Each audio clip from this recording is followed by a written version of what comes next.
우리 오늘 말씀은 시편 1편 우리가 되게 잘 알고 있는 말씀이죠. 그래서 그 예, 제 제가 제가 이 말씀이 저에게도 어떤 인생의 중요한 결정을 할 때 굉장히 의미 있게 하나님 주셨던 말씀인데, 그거를 오늘 2021년 여러분들의 인생에도 하나님이 어떤 중요한 순간순간마다 이렇게 말씀하시고, 또 특별히 이 말씀으로 우리가 이 세상을 어떻게 살아가야 되는지 어떤 그런 방향을 이 말씀을 통해서 한번 같이 생각해 봤으면 좋겠습니다. 이게 복 있는 사람은 악인들의 꾀를 따르지 아니하며 죄인들의 길에 서지 아니하고 오만한 자들의 자리에 앉지 아니하고, 이런 말이 나오는데, 이게 제가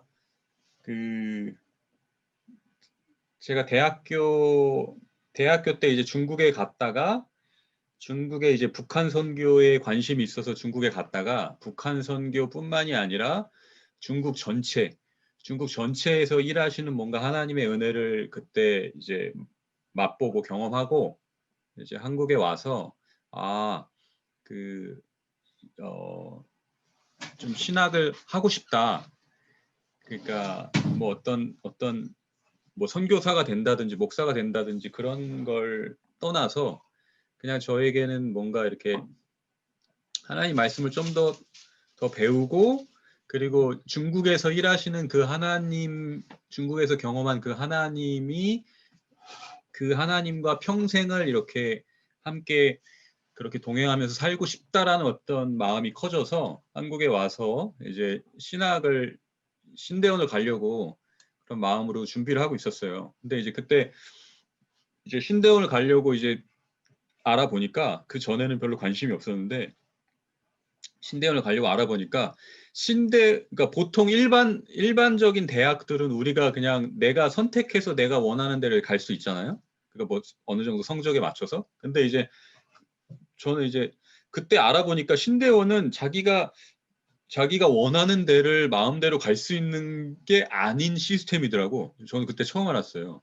근데 여러분들도 아시는 분은 아시겠지만, 신대원은 어떤 게 있냐면, 그 각 교단마다, 각각의 교단마다 그 교단에 소속된 목회자를 양성하는 목적으로 세워진 것이 신학대학이고 신학대학원이기 때문에, 그 교단에 소속되어서 그 교단의 추천을 받아서 지원된 사람들만 시험을 봐서 합격된 사람들이 이제 신대원에 들어가는 거더라고요.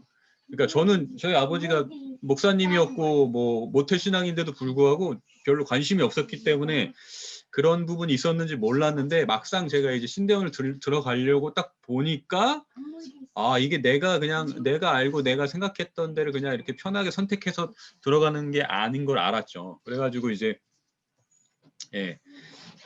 이제 그걸 알고, 뭐 어쨌든 그래서 이제 그래도 어쨌든 준비를 하고 있는데, 이제 주변에 이제 얘기를 듣는데, 이제 신대원을 가려고 하니까 주변에서 이런저런 뭐 아시는 목사님들이나 이렇게 뭐 이런 얘기를 해줬는데, 이제 어떤 얘기들을 들었냐면, 이제 네가 이 신대원을 갈 거면, 그러니까 어떤 그 어느 정도 규모가 있고 큰 교단으로 가는 게 굉장히 좋다. 왜냐하면 뭐 선교사를 하던 목회를 하던 그 어떤 좀 큰 교단에 소속돼 있으면, 좀 그 어떤 부교역자로 어떤 부목사로 사역할 때도 좀 큰 교회를 이렇게 지원해서 가기도 쉽고, 거기서 사역을 하면서 선교사로 나가더라도 선교사로 나갈 때, 그 큰 교회에서 뭔가 큰 교단과 큰 교회에서 이렇게 사역하는 경험과 그 관계들이 나중에 다 선교의 자원으로 잘 활용될 수 있다. 그렇게 아주 저를 생각해 주셔서 그런 좋은 언뜻 보기에 좋은 말씀들을 해주셨어요. 근데 이제 그 말씀들을 이제 들어보니까, 처음에는 이제 물론 다 그 얘기를 듣고, 다 뭐 저를 뭐 저에 대해서 뭐 악의를 가지고 계신 분이 그런 얘기를 하는 분들도 아니고 뭐 저를 알고 이렇게 저를 생각해 주시는 분들이 그런 얘기를 해 주셨는데 그런 얘기를 해 주시고 그런데 이제 한 가지 저한테 걸렸던 게 뭐냐면 제가 이제 저희 아버지가 개척한 교회에서 거의 평생이라기보다는 거의 예. 그러니까 저희 아버지가 중학교 때 개척을 하셨는데 제가 중학교 때 개척을 하셨어요. 그 교회에서 저는 계속 그 아버지 교회 다녔죠. 아버지가 섬기시는 아버지가 목회를 하시는. 근데 그 아버지 목회하시는 교회 그때 이제 아버지 목회하시던 교회 교단이 뭐 소위 얘기하면 작은 교단이었어요. 좀 우리가 흔히 알 만한 큰 교단이 아니었어요. 그래서 이제 아 그렇게 하려면 그러니까 내가 그렇게 주변에서 나를 생각해 주셔서 권면해 주신 분들의 말씀을 따라서 소위 조금 크다는 교단을 내가 그런 신학교로 선택해서 가려면 약간의 편법이 필요한 거죠.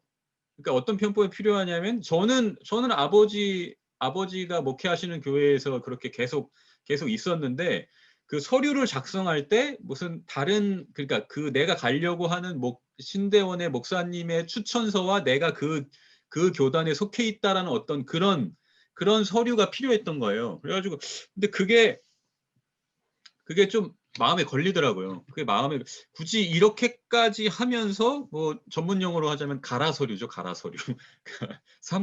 사문서인가 공문서는 아니니까 사문서 위조인가 이렇게까지 하면서 굳이 그 신대원을 가는데 뭔가 그 유리하다고 하는 그런 어떤 좀 큰 교단의 신대원을 가기 위해서 이렇게 해야 될 것인가 그런 그런 마음의 거리낌이 있었죠. 그런 마음의 거리낌이 있어서 그냥 그러고 있었는데 어쨌든 그 와중에 하나님이 확실하게 어떤 이 말씀으로 저한테 이렇게 말씀을 하셨었어요. 그러니까 이 말씀이 저 개인적으로는 그 맥락에서 이 말씀이 저에게 딱 이해되도록 하나님이 어떤 것을 우리 인생과 그걸 원하시는지 그 말씀을 주셨는데 그 말씀이 저에게는 그때 이제 적용됐을 때는 이 말씀이었어요. 그러니까 복이 있는 사람은 악인들의 꾀를 따르지 아니한다 이렇게 나오잖아요.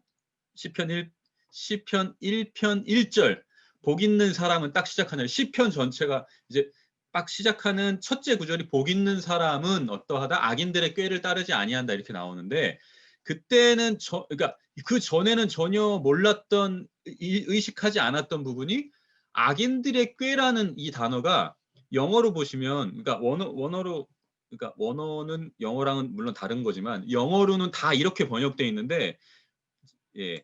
어떤 꾀라는 게 뭐냐면 여기 보시면 이건 NIV입니다. 뭐 킹제임스 버전도 다 마찬가지고요. 대부분의 영어 성경 버전은 이렇게 번역돼 있어요.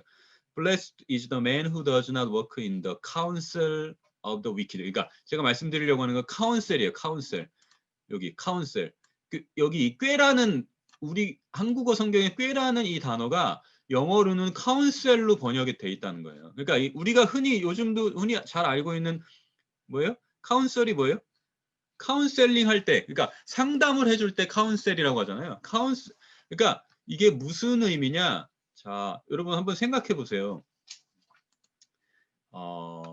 우리가 살아가면서 뭔가 결정을 하거나 어떤 중요한 부분에 있어서 다른 사람의 얘기를 우리가 청해서 듣기도 하고 혹은 그 사람이 우리한테 어떤 얘기를 해주기도 하는데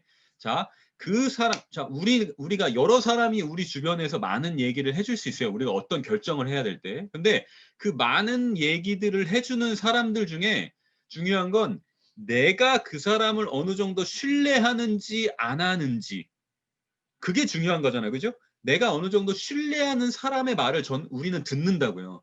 그러니까 내가 신뢰하는 사람의 말을 듣는데 그 말이 내가 신뢰하는 사람 우리가 신뢰하지 않는 사람의 말은 당연히 듣지 않는데 우리가 신뢰하는 사람의 말을 들을 때 그것을 우리는 어떻게 보면 정의하기로는 카운셀이라고 할 수 있어요.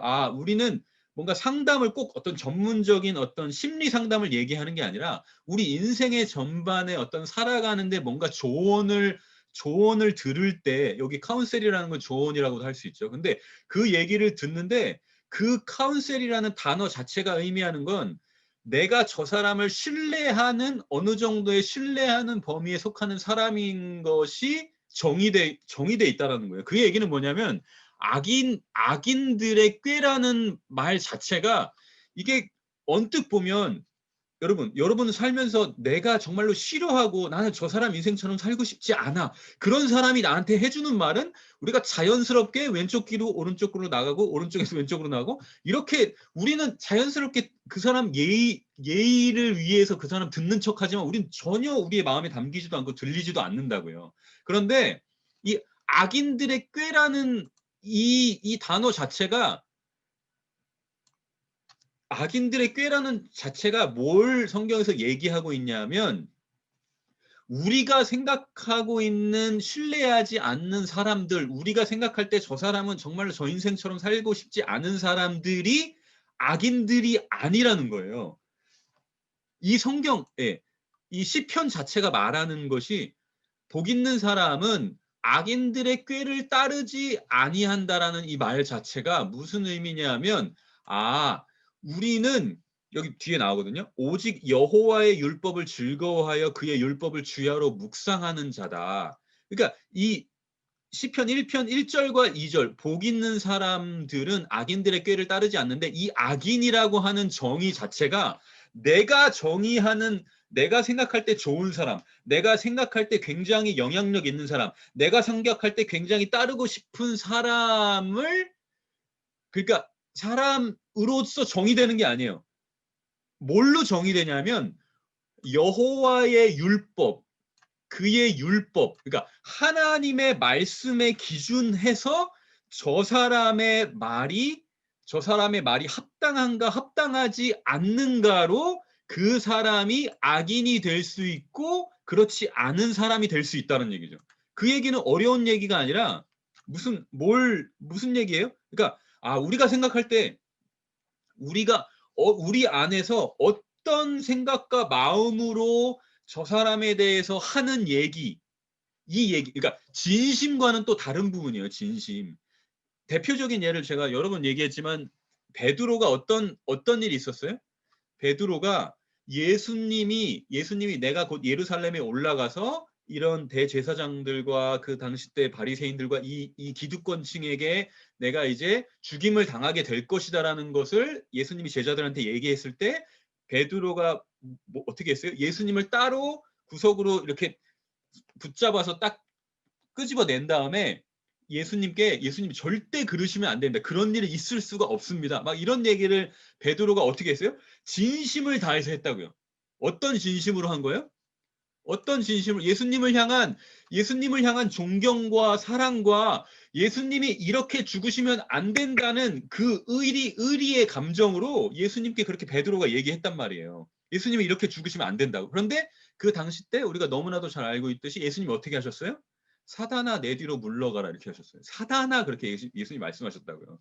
그러면 베드로가 본질적으로 사단이라는 게 아니라 지금 베드로가 예수님 앞에서 인간적인 감정에 휩싸여서 예수님께 진심을 다해서 하는 얘기가 어떤 얘기라는 거예요? 예수님이 딱 정리해 주셨죠.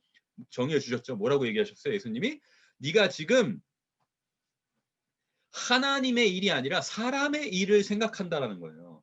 그러니까 하나님의 일이라는 게 뭐예요? 하나님의 말씀과 하나님의 뜻 가운데 진행되는 그 영원하신 하나님의 성품과 사역이에요.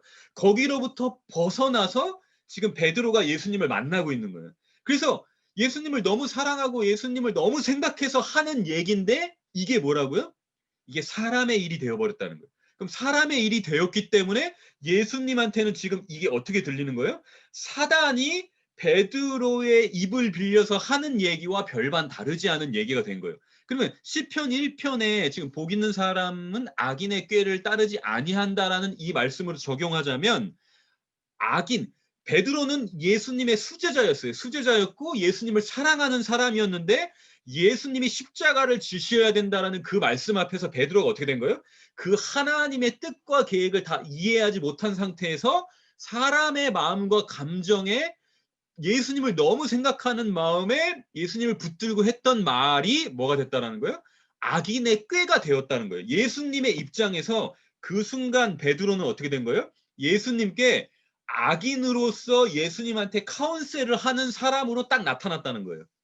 그걸 우리가 살면서 분명히 분별하고 이해해야 된다는 거죠. 그러니까 복 있는 사람이라는 것은 사람 자체를 100% 의지하고 신뢰하는 사람이 아니라는 게 여기서 우리가 파생될 수 있는 중요한 진리라는 거죠. 무슨 얘기인지 아시겠어요? 내가 진짜 사랑하고 내가 이 사람을 베드로가 어땠어요? 베드로가 예수님을 위해서 죽기를 각오했다고요. 그 정도의 어떤 인격적인 신뢰와 사랑의 관계임에도 불구하고 어떤 게 나올 수 있다고요?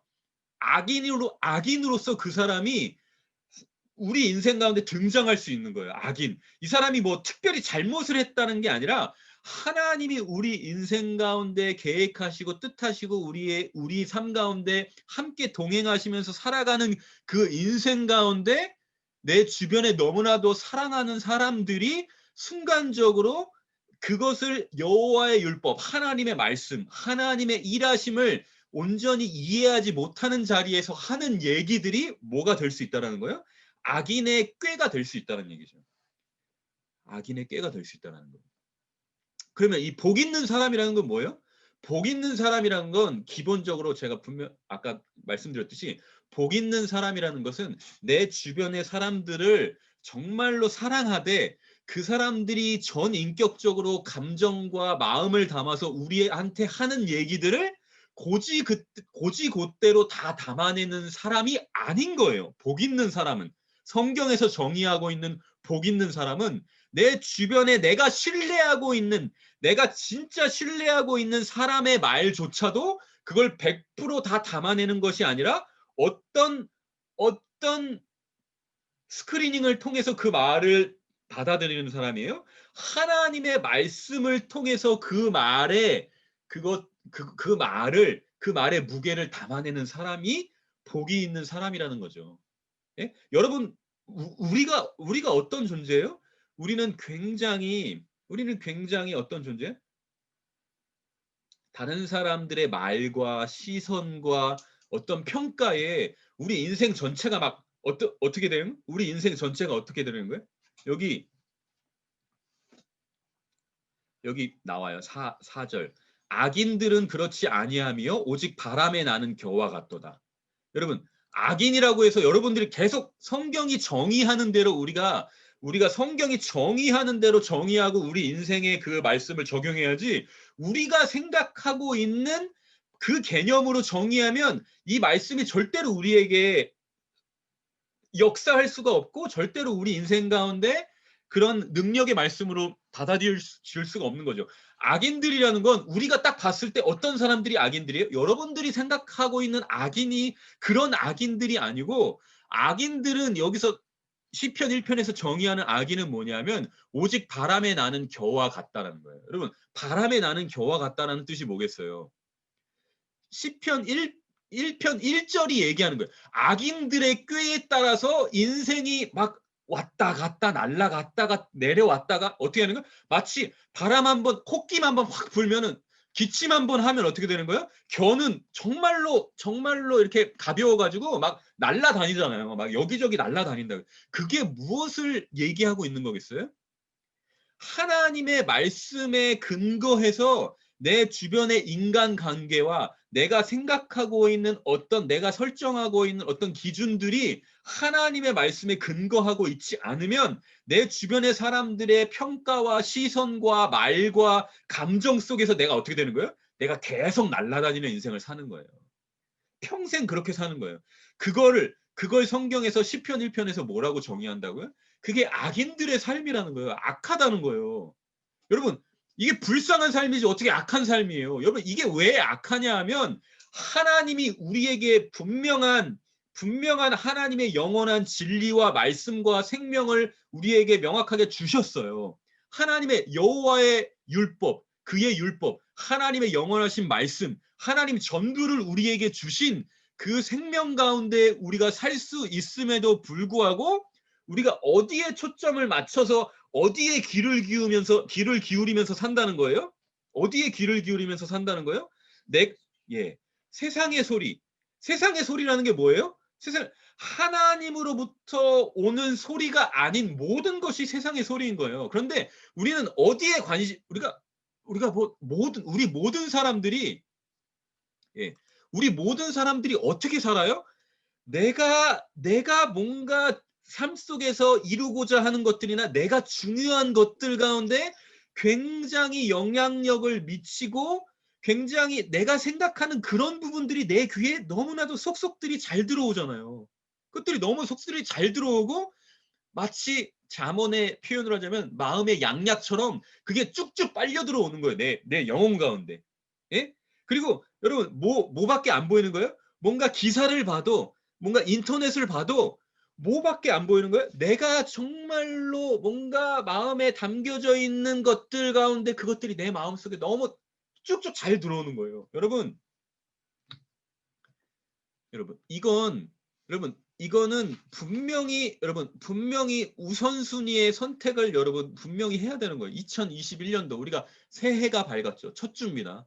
정말 매년 매 순간이 하나님이 우리에게 주신 새로운 순간인데 하나님이 우리가 뭔가를 다짐하고 뭔가 새롭게 하려는 마음으로 하나님이 우리에게 하루라는 시간도 주셨고 잠을 잘 수 있는 매일 죽었다가 부활한 새롭게 살 수 있는 하루 부활의 삶을 경험할 수 믿음으로 살 수 있는 그 하루를 주셨을 뿐만 아니라 새로운 한 해도 우리에게 시간이라는 어떤 틀 속에서 우리에게 선물로 주신 거예요. 근데 이 선물의 시간 가운데 여러분 우리가 분명히 기억해야 할 거는 여러분 우리가 복이 있는 사람인지 아닌지는 여러분 이걸 어떻게 선택할 수 있는 거예요?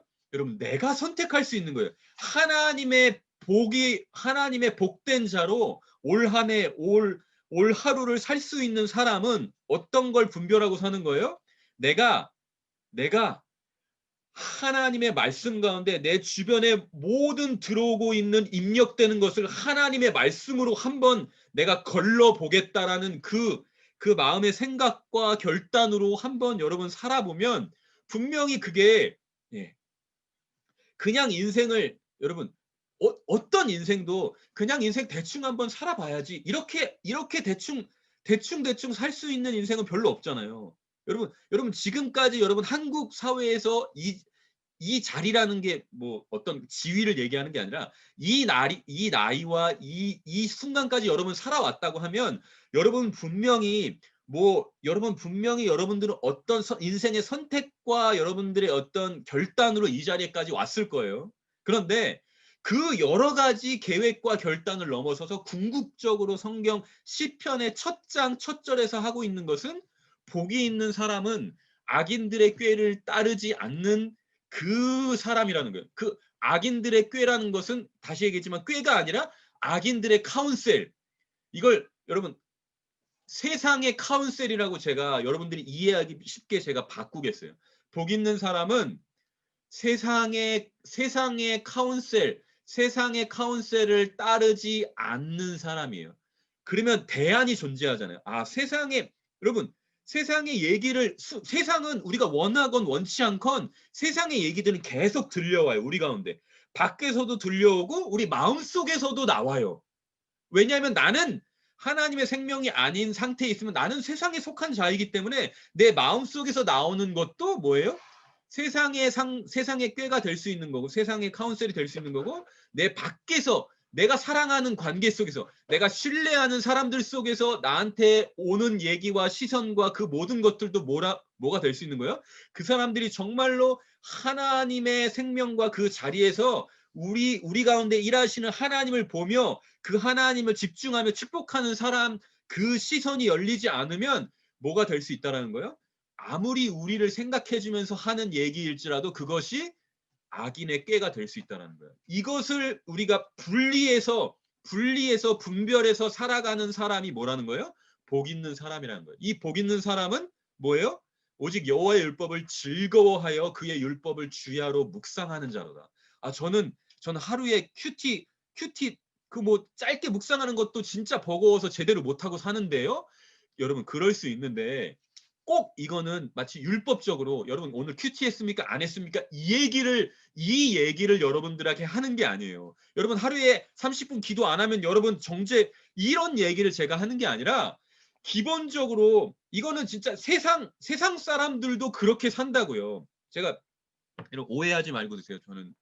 저는 이제 자꾸 이게 이슈가 요즘 나오니까 주식을 저는 정지하지 않습니다. 근데 주식을 하더라도 여러분 이게 대표적인 예를 드는 거예요. 예를 여러분 사람들이 주식을 하잖아요.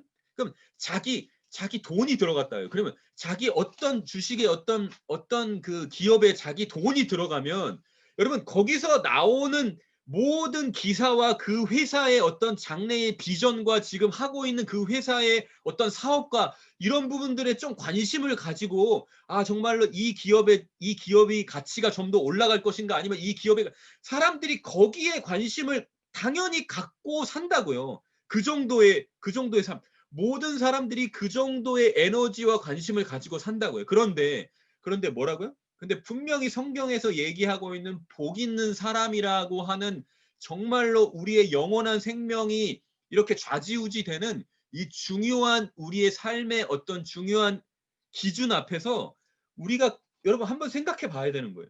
그죠? 여러분 우리가 무엇을 기준으로 해서 여호와의 율법을 즐거워하여 그의 율법을 주야로 묵상하는 자로다가 이게 내가 아침에 어떤 율법적으로 뭔가 아침에 큐티를 얼마 했고 뭐 기도를 했고 이런 걸 체크 그 정도를 얘기하는 게 아니라 내가 지금 이렇게 나에게 들려오고 있고 나의 마음을 흔들고 있고 뭔가 나에게 진리처럼 다가와 있는 이것이 과연 그러한가 아닌가 를 어디로부터 확인해야 된다고요? 하나님의 말씀과 하나님의 생명으로부터 우리가 확인하는 그 삶의 선택을 해나가야 된다는 거예요. 예? 그것을 위해서 뭐가 존재하는 거예요? 믿음의 공동체가 존재하는 거죠. 즉 우리가 혼자서 그게 잘 안 되면 함께 기도를 요청하고 함께 우리가 하나님의 말씀 앞에서 뭔가 분별하는 부분들을 우리가 생각하고 고민할 수 있는 거예요. 예. 오직 여호와의 율법을 즐거워하여 그의 율법을 주야로 묵상하는 자로다. 예. 이것이 어떤 거라고요? 예. 다시 한번 마무리로 하자면 무언가 율법적인 어떤 행동을 얘기하는 게 아니라 아, 실제 우리가 살아가고 있는 이 세상의 영적인 실상을 분별하면서 그 중요성을 거기다가 둘 수 있는 사람. 예?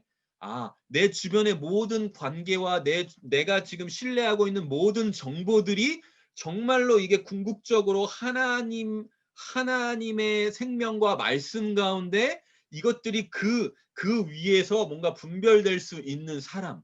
그것이 어떤 사람이라고요? 복이 있는 사람이라는 거예요. 그리고 이렇지 못한 사람들은 어떻다고요? 악인이 된다고요. 악인. 저 나쁜 놈이 아니라 내가 그 하나님의 말씀과 생명 그 위에 서서 인생을 한 단계 한 단계 걸어가지 못하면 그것은 악인의 삶으로 내가 나도 모르게 그렇게 걸어가고 있는 우를 범할 수 있다라는 거예요. 시편 1편에서 그러면 복 있는 사람은 악인의 꾀를 따르지 아니한다. 이게 부정적인 얘기를 시편 1편 1절은 이렇게 쭉 얘기를 하는 거예요. 그러니까 복된 사람이 아닌 사람은 내 주변에 있는 모든 사람과 내가 생각하고 있는 신뢰하는 사람들의 카운셀을 들으면서 살아가는 사람이다. 악인은 이렇게 번역하면 이렇게 되겠죠. 근데 하나님 앞에서 악한 사람은 내 주변에 사랑하는 사람들의 얘기를 100% 신뢰하면서 내가 주변에 신뢰하고 있는 멘토들의 말들을 100% 신뢰하면서 그대로 잘 따라가는 사람이다. 이게 악한 사람이라는 거예요. 이게 얼마나 충격적인 거예요. 말씀은 그렇게 얘기하고 있는 거예요. 그런데 이 사람들은 그렇게 살다가 보면 어떻게 되는지 아세요? 이 사람들이 그 단계로 열심히 살다가 보면 이 악한 사람들은 어떻게 되냐면 죄인들의 길에 선다라는 거예요. 죄인들의 길에 선다.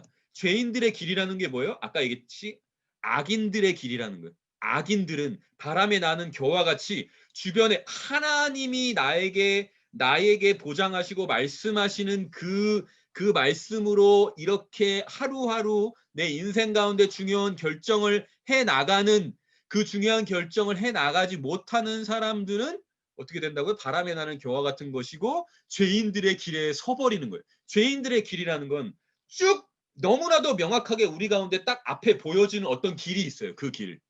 모든 사람들이 그 길을 어떻게 얘기해요? 그 길이 우리가 많이 들어봤을 텐데 엘리트 코스라고 있어요. 엘리트 코스라는 길이 또 있고 엘리트 코스를 밟지 못했을 때 그 다음에 B 트랙이 있어요. B 트랙. 근데 C 트랙이 있고 사람들마다 세상에서 얘기하고 그 분야에서 나름대로 뭔가 일가를 이루었다고 하는 사람들이 얘기하고 있는 그 길이 있다고요. 여러분 그 길이 그러면 자, 그 길을 그 길을 하나님이 나에게 은혜를 주셔가지고 다른 사람들보다 한 3년, 4년 먼저 나에게 그 길을 보여주셨어. 그럼 난 이 길을 향해서 열심히 달려가면 돼. 이거는 뭔가 말에 어폐가 있는 거예요. 무슨 얘기인지 아시겠어요? 예. 여러분, 그 어떤 길도 하나님이 정해놓으신 성공, 소위 성공의 길은, 소위 세상에서 얘기하고 있는 엘리트 코스라는 그 길은 하나님의 생명에서 봤을 때 그 길은 존재하지 않는 거예요. 왠지 아세요? 하나님은 생명이시기 때문에. 하나님은 생명이시고 우리와 함께 그 생명을 나누면서 이 땅 가운데 살아가시는 분이기 때문에 뭐예요? 여러분, 그걸 가장 잘 이해했던 사람 중에 하나가 모세라는 사람이었어요. 모세가 어떻게 했어요? 모세가 그 가나안 땅에서 이스라엘 백성들 그 출애굽 이집트에서 그 이스라엘 백성들을 딱 출애굽한 다음에 광야에서 40년 동안 이렇게 살다가 가나안 땅으로 들어가는데 그 광야 40년 동안 이스라엘 백성들이 하도 말썽을 피우고 하나님 앞에서 막 반역하고 우상 숭배하고 막 원망하고 불평하고 이러면서 어떻게 됐어요? 하나님이 너무 진노하셔가지고 모세한테 원래 이 백성들을 다 멸할까 했는데 모세가 자기를 차라리 죽이실지언정 이 백성을 살려달라고 해서 어떻게 해요? 하나님이 살려주시고 나서 모세가 어떤 얘기를 그러니까 하나님이 어떻게 얘기하셨냐면 내가 이 백성과 같이 이제 못 가겠다. 이 백성이 하도 마음이 강팍해서 내가 이 백성을 중간에 또 멸해버릴까봐 내가 이 백성과 못 가겠다. 내가 다 책임져 줄 테니까. 니네가 앞에 가는 길에 니네가 가나안 땅까지 가는 길에 모든 적이라든지 이런 것들 위험 요소 내가 다 처리해 둘 테니까 네가 이 백성 데리고 가나안 땅으로 가라 이렇게 하셨어요. 하나님이 그렇게 하셨다고요. 물론 하나님이 그렇게 하시려고 하신 건 궁극적으로 아니라고 저는 생각하지만 하나님이 딱 그렇게 얘기하셨는데 모세가 어떻게 반응했는지 아세요? 모세는 엘리트 코스를 바라보면서 달려가는 것이 인생의 답이 아니라는 걸 이미 이집트 왕자로 살아가면서 그걸 철저하게 경험한 사람이었어요. 그러니까 모세는 그걸 알았다고요. 뭔가 딱 눈에 보이는 코스로 내가 그냥 열심히 해서 거기서 그렇게 달려가다 보면은 뭔가 세상이 주는 달콤하고 최고의 성취를 나는 맛볼 것이다. 그걸로 감사하는 인생이 하나님이 우리를 그렇게 불러내신 인생이 아니라는 걸 알았기 때문에 모세가 하나님 어떻게 했어요? 하나님 앞에 기도했다고요. 하나님이 함께 가시지 않으면 우리는 가지 않겠습니다. 이런 하나님 앞에서의 그런 고백과 기도를 했다고요. 여러분, 이게 뭐예요? 이게 진짜 이게 다른 얘기를 하면 모세가 진짜 똑똑한 사람인 거예요. 똑똑한 거예요. 예? 모세가 똑똑한 거라고요. 진짜 복 있는 선택을 할 줄 아는 사람인 거예요. 모세는. 뭐라고요? 복 있는 사람은 죄인의 길에 서지 않는 거예요. 그 죄인의 길이 눈앞에 딱 보여서 그대로 달려가는 것만으로 뭔가 마음의 평강과 안정을 얻으면서 죄인들의 길에 서서 상대적으로 다른 사람들보다 내가 한두 발짝 앞에 있다고 그것을 기쁨으로 삼거나 내가 그 죄인들의 길에 서서 한두 발짝 내가 뒤처졌다고 해서 절망하지 않는 사람이 어떤 사람이라고요? 복 있는 사람이라고요. 죄인들의 길에 서서 그렇게 일희일비하는 사람이 뭐라고요? 바람에 나는 겨와 같은 인생을 사는 사람이에요. 그런데 여러분 시편 1편 1절에서 이게 단계적으로 사실은 단계적인 부분을 얘기하는 거예요. 복 있는 복 있는 사람의 삶이 아닌 정말로 그런 사람들은 악인들의 꾀를 따르고 내 주변에 신뢰할 만한 멘토들의 카운셀을 들으면서 그 카운셀이 얘기하고 있는 그 코스에 쓰는 거예요. 이 사람이 이 코스에 서서 이제 뭐 하겠어요? 최선을 다해서 뭐 하는 거예요? 최선을 다해서 그 코스에서 상위 앞으로 달려가기 위해서 달려가겠죠. 그러면 정말로 운이 좋다기보다는 정말로 힘들게 그 코스에서 상위 앞에까지 달려갔을 때 그 나름대로의 결승선에서 자기가 이렇게 앞부분에서 통과했어요. 그렇게 통과하는 사람들을 세상 사람들은 성공했다고 얘기하는데 시편 1편 1절은 뭐라고 하는 거예요? 그 사람은 오만한 자들의 자리에 앉은 사람이다 이렇게 얘기하는 거예요. 오만한 자들의 자리에 앉은 사람이 되는 거예요. 그 사람. 여러분, 이 사람은 어떤 거예요? 악인이라는 거예요. 하나님이 보시기에 악한 삶이라는 거예요. 근데 복 있는 사람은 그 세상의 모든 사람들이 인정하고 따르는 그 길이 아닌 길이 있다라는 것을 알고 있는 사람이에요. 모세처럼 진짜 이게 한 3, 4주면 이집트에서 가나안 땅까지 거리는 한 3, 4주면 그냥 직선거리로 갈 수 있는 거리인데 이걸 지금 40년 동안 뱅뱅 돌고 있는데 하나님이 어떻게 보면 여러분 가나안 땅에 들어가는 것을 목적으로 하고 있는 이스라엘 백성이에요.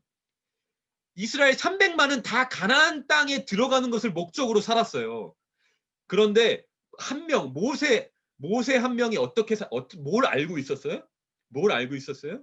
가나안 땅에 들어가는 것이 목적이 아니라 지금 우리와 함께 이 광야에서 뭔가 동행하고 계시는 그 하나님과 동행하는 그 하루에 오늘의 무엇인가가 더 있다라는 것을 알고 그것을 조금씩 누려가는 그 삶을 알고 선택했던 사람이 모세였다는 거예요.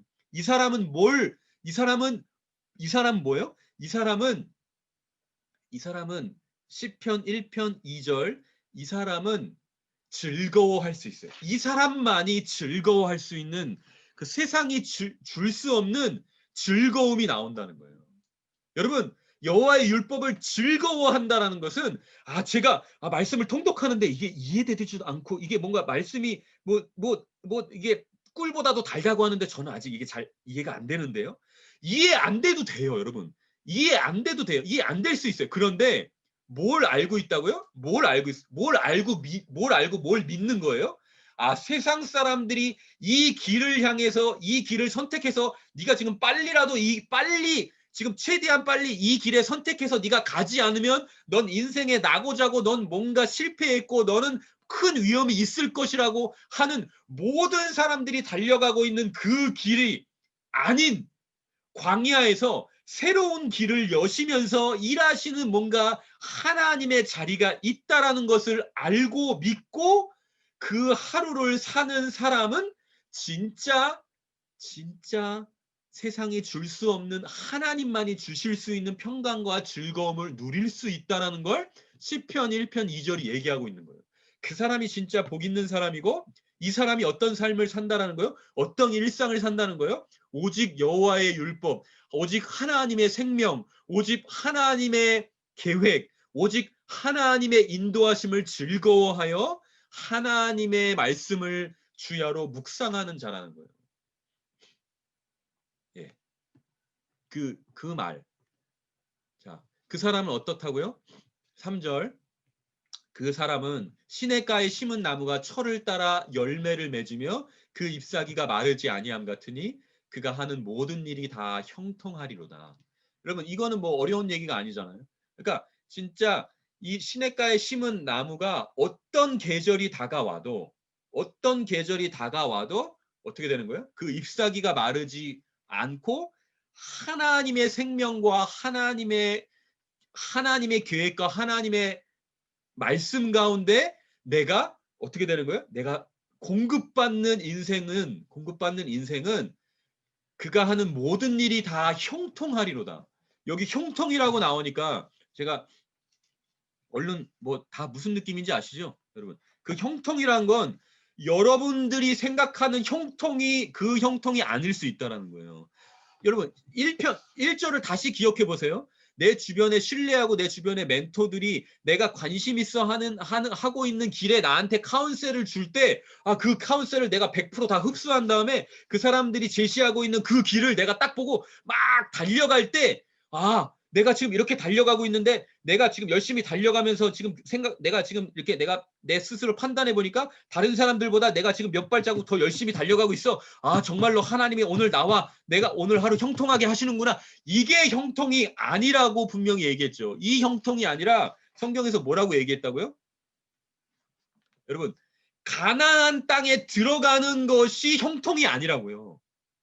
여러분, 광야에서 하나님이 어떤 마음으로, 하나님이 어떤 계획과 어떤 마음 가운데 우리 가운데 함께 하시기로 하셨는지, 하나님이 어떤 뜻을 가지고 우리 가운데 지금 함께하고 계신지가 조금씩 우리 삶 가운데 보여지고 누려지고 그것이 나에게 즐거워지는 그것이 뭐라고요? 그것이 형통함이라는 거예요. 그걸 제가 따로 찾지 않아도 창세기 39장에 보면 나중에 찾아보세요. 거기 요셉의 형통이 나와요. 여러분, 요셉의 형통이 나오는데 창세기 39장에 요셉의 그 창세기 39장에 나오는 요셉의 인생의 스토리는 정말로 이렇게 억울하고 원통한 일이 시리즈로 벌어지는 그 시점이 창세기 39장이에요.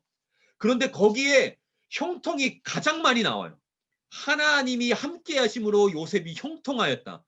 요셉이 그 하는 일의 모든 것이 다 형통하였다. 그런데 보여지는 현상은 어떤 현상이에요? 요셉이 보디발의 집에 종으로 팔려갔는데 거기서 열심히 일했는데 그 사모님이 유혹해가지고 자기는 하나님 앞에서 뭔가 거룩을 지키려고 그걸 딱 거절했는데 이게 뭐예요? 완전 강간치사범으로 몰려가지고 완전히 어떻게 되는 거예요? 정치범 수용소에 들어가는 거예요. 정치범 수용소에 들어가고. 이렇게 여러분 자기 가족한테 배신당한 건도 억울한데 자기가 뭔가 정말로 이 억울한 삶 가운데 열심히 살아보려고 하는데 거기에 또 억울한 일이 겹쳤을 때 우리는 어떻게 느끼겠습니까? 여러분 같으면 어떤 느낌을 가지면서 살겠어요? 여러분 인생 가운데 그런 일이 벌어진다면 여러분은 뭐라고 정의하겠어요? 여러분 인생을. 성경이 뭐라고 얘기한다고요? 복이 있는 사람이라는 거예요. 복이 있는 사람이라는 거예요. 왜 복이 있는 사람이라고요? 하나님이 요셉의 인생 가운데 지금 무슨 뜻과 계획과 무슨 하나님의 생명으로 무엇을 이루어 가시는지 시편에서는 뭐라고 고백하고 있냐면 하나님의 말씀이 요셉을 단련하였다 이렇게 하는 거예요. 여러분 하나님의 말씀이 요셉을 단련한 것이 시편 1편 3절에 뭐라고요? 그가 하는 모든 일이 다 형통하다. 이렇게 성경이 말씀하고 있는 거예요. 여러분, 여러분 예수 그리스도 안에서 여러분 어떤 분야건 무엇이든지 다 여러분 가합니다. 모든 것을 다 도전하고 무엇이든지 할 수 있어요.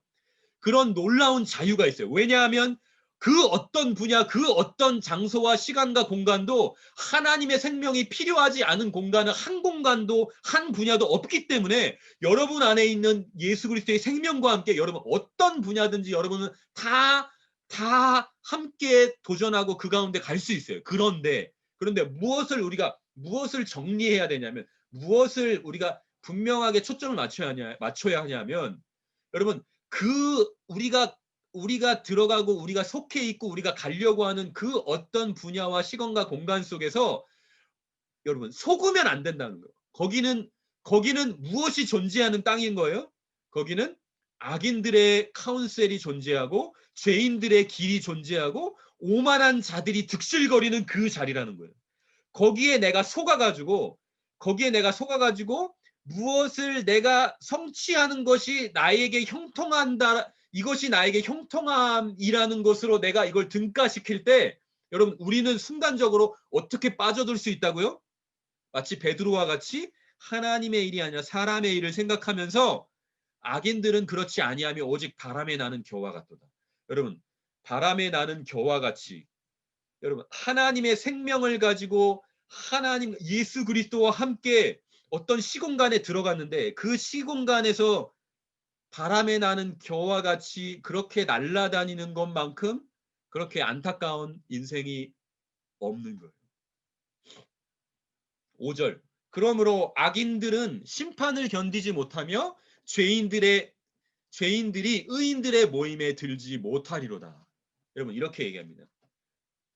여러분 심판은 물론 우리가 모든 사람들이 죽고 나서 궁극적인 심판이 있지만 여러분 우리가 모두 다 알고 있어요. 우리가 모두 다 경험하는 것은 사실 죽고 나서 어떤 영원한 심판 전에 여러분 진짜 복 있는 사람이 아니면 진짜 하나님의 말씀과 하나님의 생명과 하나님의 율법으로 말미암아 내 인생에 뭔가 궁극적인 소망과 그런 즐거움으로 하루하루가 채워지지 못하는 사람은 매일매일의 일상이 어떻다고요? 마치 지옥을 땡겨서 경험하는 것과 다를 바 없는 그런 심판을 당하고 있는 삶을 살기가 쉽다고요.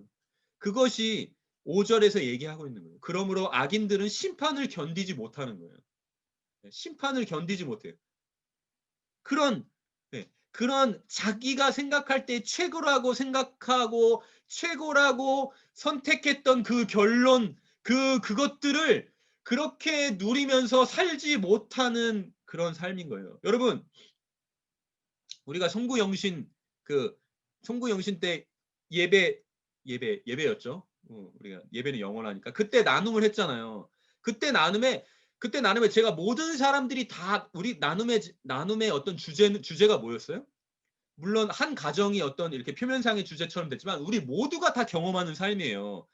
싱글이건 부부건 간에 모두가 뭘 우리는 경험하고 사냐면 우리 모든 인생들은 정말로 내가 하고 싶은 것을 마음껏 하고 싶은 그런 정말로 그런 삶을 살고 싶은 그런 삶을 산다고요. 그런데 여러분 여기서 얘기했듯이 복 있는 사람이 아니면 정말 자기가 하고 싶은 삶을 선택했다고 할지라도 어떻게 된다고요? 그것이 뭐예요? 그렇게 그 사람 가운데 자유와 즐거움을 줄 수 있는 선택이 아니라는 걸 자기 스스로 매일매일 경험하면서 살 수 있는 인생이라고요. 그리고 자기가 정말 하고 싶은 걸 선택하지 못했다고 생각하는 사람은 또 어떻게 사는 거예요? 자기가 이것을 정말 이렇게 살고 싶은데 모든 것이 원망이 다 어디 딴 데로 나오는 거죠. 누구 때문에 무슨 환경 때문에 나의 어떠함 때문에 나는 내가 정말 하고 싶은 걸 하면서 살지 못하는 인생을 산다라는 거. 이 사람도 뭐예요? 이 사람도 결국은 바람에 나는 겨와 같은 인생을 사는 것이고 내가 정말로 하고 싶은 인생을 진짜 딱 선택했는데 이 사람도 정말로 복 있는 사람 여호와의 율법을 즐거워하는 그 율법을 주야로 묵상하는 인생이 아니면 이 사람도 정말로 자기가 하고 싶은 선택을 했음에도 불구하고 바람에 나는 겨와 같이 거기서 그렇게 살아가고 있는 심판을 견디지 못하는 일상을 살아가는 그런 안타까운 삶을 살 수 있다라고 성경이 얘기하면서 결론은 우리가 너무나도 잘 알듯이 무릇 의인들의 길은 여호와께서 인정하시나 악인들의 길은 망하리로다 이렇게 얘기해요. 여러분 이게 저주입니까? 이게 야 니네가 정말로 니네 하고 싶은 일을 해가지고 내가 니네 인생을 다 어그러뜨려 버려야지. 하나님이 이런 그런 무슨 스크로지 영감 같이 그렇게 우리를 그렇게 하시는 분이 아니라 정말로 의인들의 길은 뭐예요? 의인들의 길은 여호와께서 인정하시는 것이 그냥 우리가 뭐 착한 일을 했기 때문에 하나님 인정하시고 이런 것이 아니라 하나님과 함께 오늘 하루 광야와 같은 이 인생길에서 하나님의 뜻과 하나님의 생명 가운데 뭔가 우리가 뭔가 그것들을 조금씩 알아가면서 그것들을 누려가는 그것이 이것이 얼마나 하나님께도 기쁨이 되는 것인지, 하나님께도 영광스러움이 되는 것인지가 이 성경 시편 1편 마지막 절에 이렇게 얘기하고 있는 거예요. 여호와께 인정받는 복 있는 사람의 길, 의인들의 길, 악인들의 길. 여러분, 두 길이 2021년도 우리 인생 가운데, 여러분 인생 가운데, 세상 모든 사람들의 인생 가운데 인생의 두 길이 놓여져 있습니다. 여러분 올 한 해 여러분 인생 가운데 정말로 복된 그 인생의 길을 여러분들이 스스로 선택하셔서 정말로 세상 사람들처럼 바람에 나는 겨와 같이 날아다니는 인생이 아니라, 날아다니는 인생. 여러분 날아다닌다고 여러분 같이 날아다니는데, 날아다닌다고 다 무슨 저주받았다고 생각하는, 다 괴로운 게 아니라, 날아다니면서 자기는 지금 잘 풀리고 있다고 생각하는 사람도 있어요. 날아다니면서 올라갈 때는 나 잘 풀리는데 이렇게 좋아하는 사람이 있는데, 또 꺾어지면은 또 나 죽어나는 애, 이런 것처럼.